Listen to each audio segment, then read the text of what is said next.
Nkwanirizaako nnyo mukwano gwange era gy'osinza okuba ng'otuwuliriza kutegeeza nti okola ky'amaanyi nnyo okwekumira ku mayingo gano aga UK Updates TV. Mugwana wange weebale nnyo okwagala channel eno. Mbebaza ebyensusso abali e Bulaaya, mbebazaako ebyensusso bye mukola okuba nga mubeerako ku channel eno. Bw'atannaba kuba nga otwegattako genda wansi waliwo ekigambo subscribe kikooneko, ojja kuba osobola bulungi nnyo otweyungako gwe mukwano gwange ali eyo ampuliriza. MP Mawanda avuddeyo n'asonga mu Robert Kyagulanyi Ssentamu olunwe nga agezaako okunenya President Robert Kyagulanyi Ssentamu, omukulembeze wa National Unity Platform, olw'okuvaayo mbu obutassa kitiibwa mu Chief of Defence Force Gen. Muhoozi Kainerugaba, era ng'agamba mbu amuyisaamu nnyo amaaso kyokka ng'ate takimanyi nti yandibadde arespectinga nnyo Gen. Muhoozi Kainerugaba mu kuba yalina okukuuma properties ze.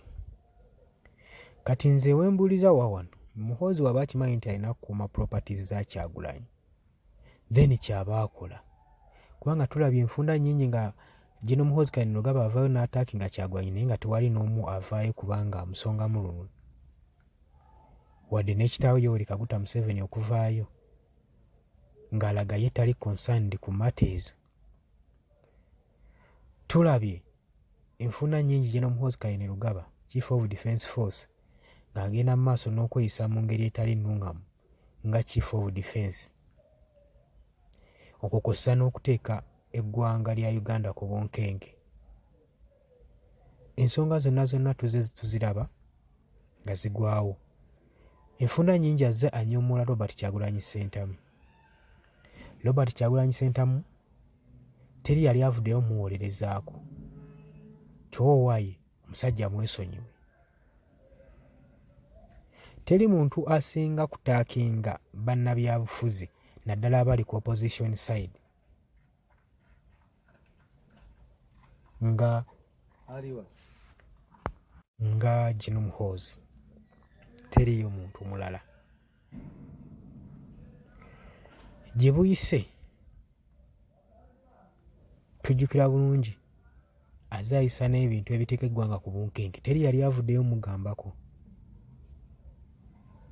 Naye essaawa zino MP Mawanda avuddeyo n'asonga mu Robert Kyagulanyi Ssentamu olunwe ng'amulaga nti ye mukyamu okuba nga y'ataakinga Chief of Defence Force, ekintu kye tulaba ng'ekikyamu. Tulekeraawo okusiiga ewali ekikyamu ne tusigawo ekizigo, ne twagala ate obukyamu tubwolese, obwanga ne tubutunuza ewalala, ne tufuuka kiiso kya mbuzi kirekerera omussi ne kitunuulira omubaazi. Saagala tubeere mu ngeri bw'etyo. Njagala buli ngeri gye tweyisaamu nga tugenda tuwaŋŋana ekitiibwa. Waba nga aliyo omukulembeze gwe baataakinze, oyo omuntu aba mwataakinze oba mukama oba bbuusu, vaayo omugambe nti nno gundi, so tolondamu. Tolondamu. Jjukira bino byatandika okuva Gen. Muhoozi Kainerugaba bwe yavaayo ku social media n'aba nga alangirira okuba nga mu 2026 general elections tagenda kuba nga azeetabamu. N'awagira kitaawe, n'awagira abawagizi bonna aba PLU babeere nga babaakinga kitaawe ow'ekibiina kya National Resistance Movement. Saga yonna we yatandikira nga Gen. Muhoozi Kainerugaba avuddeyo okutandika okutiisatiisa eggwanga nti nga teri civilian n'omu ajja kujja ku ntebe ya bukulembeze, olw'ensonga bo ng'ab'amagye tebajja kuba nga bamukkiriza. Ekyo yakyogera lwatu, ng'ekyo tannabaako okutuuka ku extent eyo.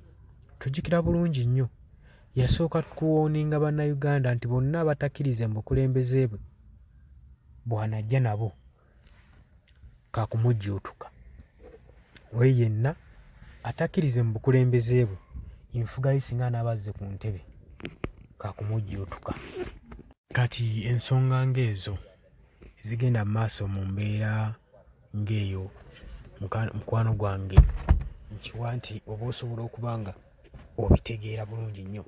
Okyali kuyiga Updates TV bw'ayagala otweyungako kkirya wansi waliwo ekigambo subscribe kikooneko ojja kuba osobola otweyungako ddala bulungi nnyo gwe mukwano gwange ali eyatulaba abali emitala w'amayanja abali South Africa abali Oman abali Dubai abali Qatar mwenna mbalamusizzaako nnyo mwebale kwekuumira ku mayingo gano aga UG Updates TV. Kakati njagala okulabula abakulembeze baffe mu kaseera kano nga muli mu kwataakinga Robert Kyagulanyi Ssentamu eky'omwataakinga n'ekyokusiiga General Muhoozi akazigo tebigenda kubanga binafuya Robert Kyagulanyi Ssentamu okuggyako mwandibadde mumwegattako ne mulaba engeri gye muyinza okuggusaamu eggwanga okuba nga litereera.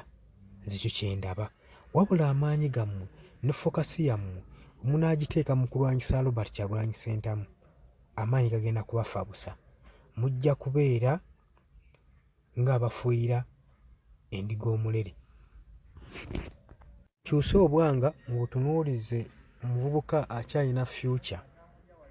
Manyi n'omuntu omunanga atalina future si mwangu wa kwesigamako ye buli kimu ky'aba akola aba akikola kyeyonooneri. Kati ye gavumenti yaffe eriko buli kimu kye bakola bakola ku kyeyonooneri lwa nsonga abakulembeze bonna abalimu obalaba ng'emyaka gye bakaatuuseeko tebakyalinayo future tebakyalinayo magenda. Golowooza biki ebibasikiriza okuba nga baagala okuggusa eggwanga mu maaso kuba amazima tebakyalina kiruubirirwa tebakyalina.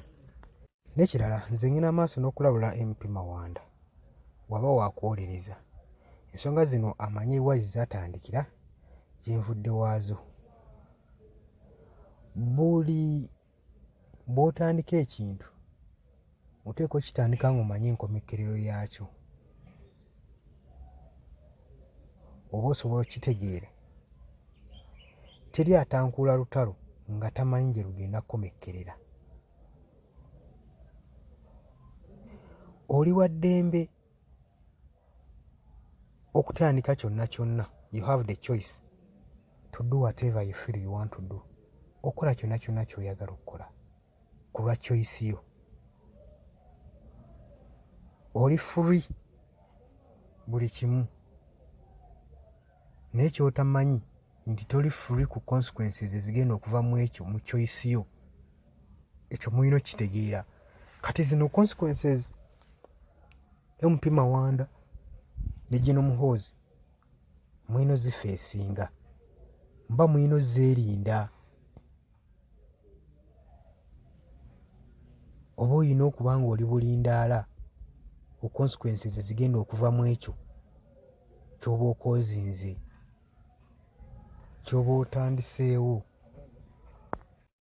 Twige okwembuleesinga eggwanga lyaffe ate n'abakulembeze be tulaba balina potential twige obbawagira bannange n'oba oli wa kibiina ki naye ng'olaba waliwo azze ng'alina potential okusinga ku muntu gwe wandiwagidde tekigaana kubanga ogenda mu maaso n'okuba ng'okyusaamu ng'okola choice eri alternative kasita kibeera nga ky'ogenda okukola kigasa eggwanga nga tekigasa ggwe wekka wekka. Mulekerawo ate n'ekirala okusiba ku bannayuganda abakulembeze. Bannayuganda bamanyi kye baagala. Bannayuganda bamanyi omuntu agenda obbabbulula, bamanyi omuntu agenda obbajja mu bunnya. So ekyo kye mukola si kituufu eky'okusibako bannayuganda omukulembeze. Ndowooza awo munfunye bulungi. Bategeeza nti mbadde ku UG Updates TV mwebale nnyo okwekuumira ku mayingo gano aga UG Updates. Gwe atannaba kubanga osubscribinga naye wayagala okutwegattako genda wali wansi waliwo ekigambo subscribe kikoonemu ojja kuba osobola otweyongako ddala bulungi nnyo gwe mukwano gwange ali eyampuliriza. Abali ku kyeyo Qatar Oman Dubai mbalamusizzaako nnyo mwebale kwekuumira ku mayingo gano. Gwe alina ekirwadde ky'hepatitis, gwe mukyala ng'olina ekirwadde olina ebizimba mu lubuto, onywedde ebikane by'eddagala byonna bigaanye, walwala ekibumba, olina virus hepatitis B. Apio Organic bagamba bakubireko ku nooti 778 nooti 778 11 35 97 ne ku nooti 75 14 17 5 10 y'ennamba gy'oba obakubirako basobole okubanga bakuyamba nawe watawaanyizibwa ulcers bajja kuba bakolerako ddala bulungi nnyo mukwano gwange ali yampuliriza. Mbategeeza nti nno mbaagala nnyo, mwebale kwekuumira ku mayengo gano, mbaagaliza omwaka omujja.